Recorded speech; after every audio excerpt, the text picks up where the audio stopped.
The news on CJOB with Richard Kluche and Julie Buckingham. The UK has lifted some restrictions as more and more residents receive the vaccine. Jonathan Sacerdoti is a British broadcaster and commentator. He joins us now live on 680 CJOB. Good afternoon, our time. Good evening, yours. Good afternoon and good evening. Good to be with you. How much of a change is this for the UK public? This is a pretty big change. The UK's been in a state of lockdown now for some time, and this is really the biggest lifting of those restrictions for some time. So today was much anticipated by many people and, of course, quite well trailed. So people weren't that surprised to hear what was coming.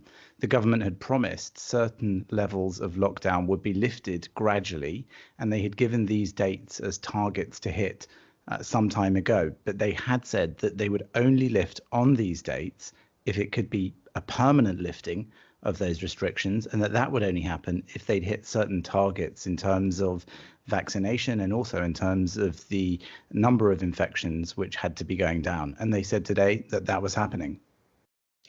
Jonathan, we are seeing the statistics, and the UK's, I believe, over 54 out of 100 people are vaccinated, one of the best numbers in the world. So clearly it feels like the right time to move in that direction. But another suggestion was free twice weekly rapid tests to be made to all adults in the country.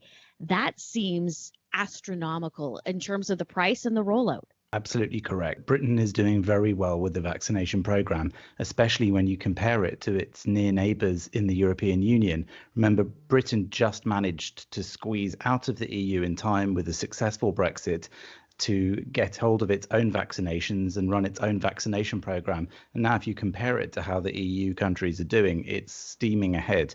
31.6 million have had their first dose of a vaccine. That's around 60% of the adult population, and that gives them a fairly good level of coverage. And then Britain made the bold choice to extend the gap between the two doses of the vaccines they're giving here from 3 to 4 weeks to 12 weeks. But that seems to be working very well because it's meant that double the number of people could be vaccinated in the amount of time. And now 5.4 million have also had their second dose.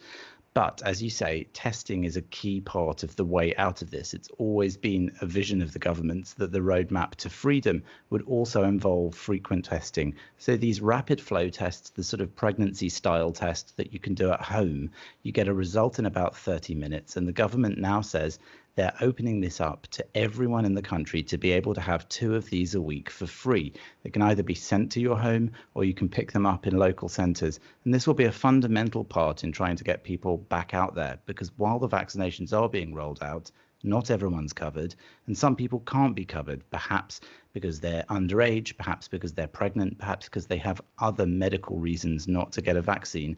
So the government wants to make it clear that their so-called passports, they prefer to call them certifications, will cover not only whether you've been vaccinated, but also whether you have an antibody response from previous infection and what your current testing status is now that you can do it twice a week.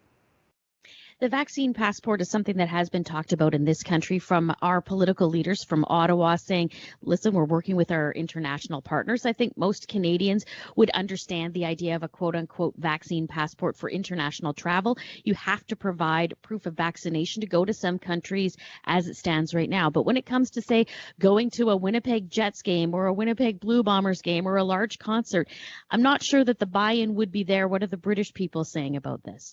Well, that's right. And in some polling that was done in March, there was quite substantial support for the idea of so-called vaccine passports in the UK. But there's also quite some opposition to it, and that may be growing the more that this is discussed publicly and openly, and the more the government explains that it's planning to use something of this type. Now, most people will agree, I suppose, that in order to go and travel abroad, there might need to be some kind of vaccination passport. There are already certain countries where you have to have certain vaccinations before you get there for other illnesses. And Boris Johnson today said in his press conference that it's not such an unusual thing that certain people need to be vaccinated against diseases in terms of their work. He pointed to surgeons who have to show that they're vaccinated against hepatitis B before they can do their job. So this is obviously a virus which affects everybody. It affects all of mankind, and we can see the effect it's had around the world.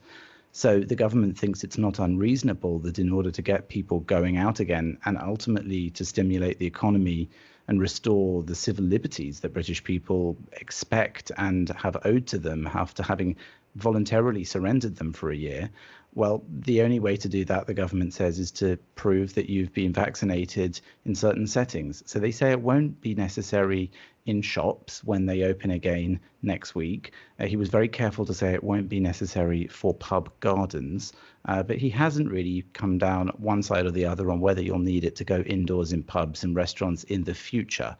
Certainly, people here are a little apprehensive about such a thing. Just the idea of ID cards is something that most British people have resisted in the past. And in effect, this is an ID card on speed. It's one that requires you not just to have a personal ID app on your phone, let's say, but also details of your medical treatments. On the other hand, I think as with all the lockdown measures, if you told us 2 years ago we would have given up all this freedom to the government, everybody would have said you're mad. But the year that we've all had has shown us all that we need to make certain sacrifices in order to protect our collective and individual health. And I think many people still support that.